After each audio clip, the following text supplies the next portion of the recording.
Em ê îro qala destanek bikin, destana Kurdan. Em ê herin heta sed sala sêzdehan. Kîjan destan? Destana ku li Farxînê, Farxîna Amedê çêbûye, em ê qala wê bikin. Di sed sala sêzdehan de li rojhilata navîn û li alî Kafkasan, Moğol her tişt, herkes, her welat dida berxwe û ew dûz dikir, ew têk dibir. Bi her tiştê wan têk dibir. Heta Bexdayê çûbûn û hatin Farxînê jî. Ev Farxîna ku anha em ê qal bikin. Sal 1258 hêzên Moğolan dibin rêveberiya Yeşmût de Farxînê dorpêç dikin. Dixwazin wekî Bexdayê Farxînê jî di çend rojan de bi dest bixin.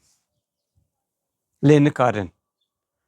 Destana Mîr Mehemedê Eyyûbî li vê derê dest pê dike. Li hemberî Moğolan, Moğolên barbar. Mehemedê Eyyûbî wê çaxê li ber xwe dide li Farxînê. Çi qas ne rojek, ne du roj, ne de mek, ne salek, tam 2 salan berxwe didin. 2 salan de ev Moğolên barbar nikarin Farxînê bi dest bixin. Ne tiştek hindike. Helbet piştî 2 salan xwarin namîne, av namîne, pêdivî namîne, tiştên boşerkirinê namîne, Farxîn têk diçe lê 2 salan berxwe dide. Ev dibe çi? Ev dibe sedem ku welatên derdorê bigîjin wê qenaetê ku Moğol jî dikarin têk herin. Destana Mîr Mehemedê Eyyûbî ev yek nîşanî wan welatên derdorê da. Piştî 2 salan ku nikarin bi ser bikevin, xanê Moğolan Hulagu nameyekî ji kurê xwe ra dişîne. Dibêje Bexda min 6 rojan de bi dest xist.